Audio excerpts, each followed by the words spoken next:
A very beautiful morning, my dear students. Today our topic is lesson number 12 जो था present tense जो था हमारा, आज हम वो करेंगे।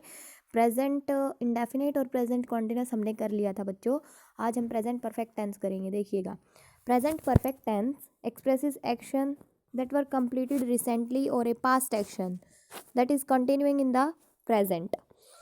जो प्रेजेंट परफेक्ट टेंस है बच्चों, वो जो है एक्शन एक्सप्रेस करता है एक्शंस को दैट वर कंप्लीटेड रिसेंटली, जो भी रिसेंट में ही कंप्लीट हुए हैं, और ए पास्ट एक्शन, और जो कि पास्ट एक्शन बन चुके हैं, that is continuing in the present, लेकिन वो प्रेजेंट में भी उनका इफेक्ट कंटिन्यू है। तो इसीलिए जो भी रिसेंटली में कंप्लीट हुए हैं उनके लिए प्रेजेंट परफेक्ट टेंस का यूज़ किया जाता है। और प्रेजेंट इंडेफिनेट का यूज़ हैबिचुअल एक्शन को लिए, हैबिचुअल एक्शंस के लिए, या फिर जनरल ट्रूथ के लिए, या फिर हम किसी कोई कमेंट्री चल रही है वहाँ पे। सो बहुत सारे यूजेस प्रेजेंट इंडेफिनेट टेंस के थे। प्रेजेंट कॉन्टिन्यूस टेंस था जैसे कि at the time of speaking जो कार्य हो रहा है कंटिन्यूसली, या फिर जो कार्य मतलब अभी थोड़ी देर के लिए बंद है, वो कार्य जो है चल रहा है। जैसे कि हम कहेंगे कि रोड बन रहा है, तो यहाँ पे रोड जो है बन रहा है ना कंटिन्यूसली, मतलब अभी ज़रूरी तो नहीं है कि वो जो वर्कर हैं 2-4 मिनट के लिए बैठ भी सकते हैं। तो इसका मतलब वैसे तो कंटिन्यूसली बन ही रहा है रोड अभी, तो वो प्रेजेंट कंटिन्यूस टेंस वहाँ पे यूज़ किया जाता है। प्रेजेंट परफेक्ट टेंस का यूज़ मैंने अभी बताया कि कंप्लीट हुआ है कोई काम रिसेंटली में। So it is also express past actions that took place in a unspecified time.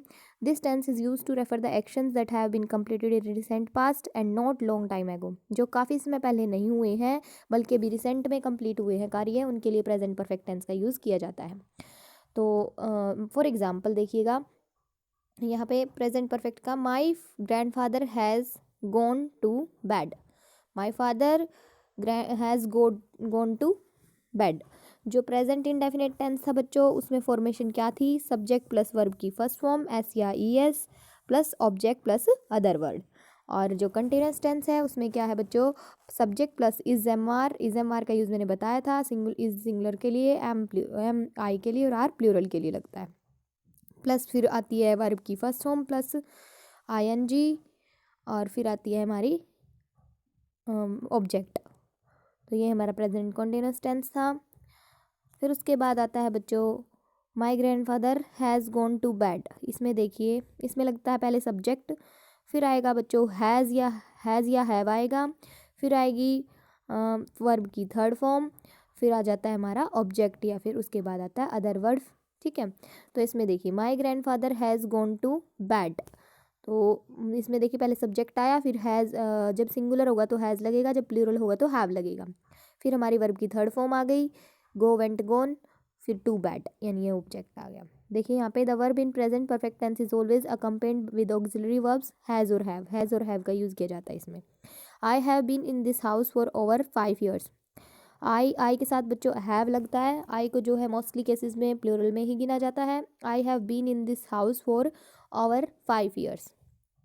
तो यहाँ पे भी ये जो है आ गया हमारा सब्जेक्ट, फिर हैज़ हैव, फिर हमारा जो है वर्ब की थर्ड फॉर्म, फिर हमारा ऑब्जेक्ट, फिर other words. My sister has received a letter. My sister has received a letter. My sister subject हो गया, हैज़ आ गया, वर्ब की थर्ड फॉर्म, फिर object. My friends have helped an old couple on the street. उसके बाद बच्चों formation देखिए यहाँ पे बताई गई है, सब्जेक्ट प्लस हैज़ हैव, जिसको ऑक्सिलरी वर्ब कहा जाता है, हेल्पिंग वर्ब।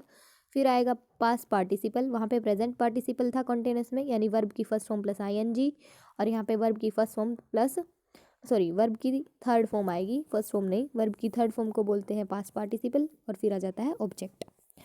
फिर my friend has hurt his foot, जैसे कि सब्जेक्ट आ गया, माई फ्रेंड, हैज़ आ गया, मैंने बताया था जब सिंगुलर है तो हैज़ आएगा, फिर हर्ट जो है थर्ड फॉर्म आ गई, हिज फुट, ये ऑब्जेक्ट आ गया। नेगेटिव में क्या हो जाता है बच्चों? बस जो हमारी वर्ब की थर्ड फॉर्म होती है ना, उससे पहले नोट लग जाएगा। नेगेटिव सेंटेंस में और कोई चेंज नहीं है, सिर्फ जो हमारी वर्ब की थर्ड फॉर्म होती है उससे पहले नोट लग जाता है, जैसे my friend has not hurt his foot. ठीक है, उसके बाद positive and negative interrogative sentence, यानी कि जब हम पहले होता है हमारा अफर्मेटिव, जिसको हम सिंपल बोलते हैं, पॉजिटिव बोलते हैं, फिर होता है हमारा नेगेटिव, फिर उसके बाद होता है इंट्रोगेटिव। ठीक है, इंट्रोगेटिव में देखिए क्या होता है, हैज़ हैव जो थी हमारी वो आगे लग जाती है। अगर बच्चों हमारे पास हिंदी के वाक्य में हिंदी के वाक्य में अगर ये जो क्वेश्चन वर्ड होते हैं, क्वेश्चन वर्ड यानी कि जैसे कहाँ, कब, कैसे, जैसे वह कहाँ जाता था, तो यहाँ पे बच्चों वह कहाँ जाता था में जो वेहर है ना, वेहर, वो सबसे पहले आ जाएगा हैज़ और हैव से पहले। अगर बीच में आ रहा है हिंदी के वाक्य में क्वेश्चन वर्ड बीच में आता है तो ही हम ये वेहर को आगे लाएंगे, वरना तो अगर मान लीजिए आता है क्या वह जाता था, तो अब क्या क्या है आगे आ गया सबसे वाक्य हिंदी के वाक्य में, तो इसलिए वहाँ पर फिर क्वेश्चन वर्ड नहीं लगाया जाएगा। अगर हिंदी के वाक्य में क्वेश्चन वर्ड बीच में आ जाता है तभी हम उस क्वेश्चन वर्ड को हैज़ हैव से भी पहले लेके चले जाते हैं। तो अब देखिए इंट्रोगेटिव सेंटेंस में क्या होता है, सबसे पहले आता है has have plus subject plus verb की थर्ड फॉर्म प्लस ऑब्जेक्ट, ठीक है, क्वेश्चन मार्क भी आता है इसके पीछे। फिर उसके बाद अगर इंट्रोगेटिव नेगेटिव की बात करते हैं तो हैज़ हैव वो मैंने बताया ही था, क्वेश्चन वर्ड का बात आगे आता है। इंट्रोगेटिव वर्ड जब हमारे पास क्या हो, वाक्य के बीच में हमारे पास कोई क्वेश्चन वर्ड आए तो हैज़ हैव आगे है, फिर सब्जेक्ट, फिर क्या बताया वर्ब की थर्ड फॉर्म से पहले नोट लग जाएगा बच्चों, इसमें भी प्लस ऑब्जेक्ट हो जाएगा। जैसे has my friend hurt his foot, ऊपर वाले में क्या था हैज़, यहाँ पे देखिए हैज़ यहाँ पे बीच में आ गया था, माई फ्रेंड के बाद हैज़ था, बट यहाँ पे देखिएगा इंट्रोगेटिव में has my friend hurt his foot, जो हैज़ था वो आगे चला गया। अब उसके बाद बच्चों प्रेजेंट परफेक्ट कॉन्टिन्यूअस टेंस, इसमें देखिए क्या होता है, present perfect continuous tense expresses action that started at some point of time in the past and is continuing in the present or an action that has been recently finished। Present perfect continuous किस में होता है बच्चों, उन actions के लिए use किया जाता है, एक्सप्रेस करता है that started at some point of time, जो किसी गिवन टाइम पे स्टार्ट किए गए थे इन द पास्ट में, और कंटिन्यू है अभी तक इन द प्रेजेंट में अभी तक वो कंटिन्यू है, ठीक है, या फिर हैज़ बीन रिसेंटली फिनिश्ड, ठीक है, या फिर वो अभी अभी क्या हुए हैं, फिनिश हुए हैं, तो उन कार्य के लिए हम प्रेजेंट परफेक्ट कंटिन्यूअस टेंस का यूज़ करेंगे। In this tense to show the time of action we often use the word since और फोर। हम इसमें क्या करते हैं, यूज़ द वर्ड का यूज़ करते हैं सिंस और फोर का। जैसे कि verb in present perfect continuous tense is always accompanied with the auxiliary verb has been और हैव बीन। इसके अंदर हैज़ बीन और हैव बीन का यूज़ होता है बच्चों।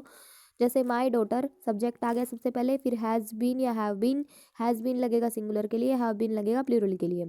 माई डॉटर हैज़ बीन, फिर क्या आ जाएगा वर्ब की first form plus ING of 3 hours, ठीक है बच्चों, ये आ गया हमारा ऑब्जेक्ट। तो नीचे देखिए इसकी फॉर्मेशन पॉजिटिव सेंटेंस की, सब्जेक्ट प्लस हैज़ बीन या हैव बीन, फिर आएगा प्रेजेंट पार्टिसिपल का मतलब वर्ब की फर्स्ट फॉर्म प्लस ING, फिर आ जाएगा ऑब्जेक्ट।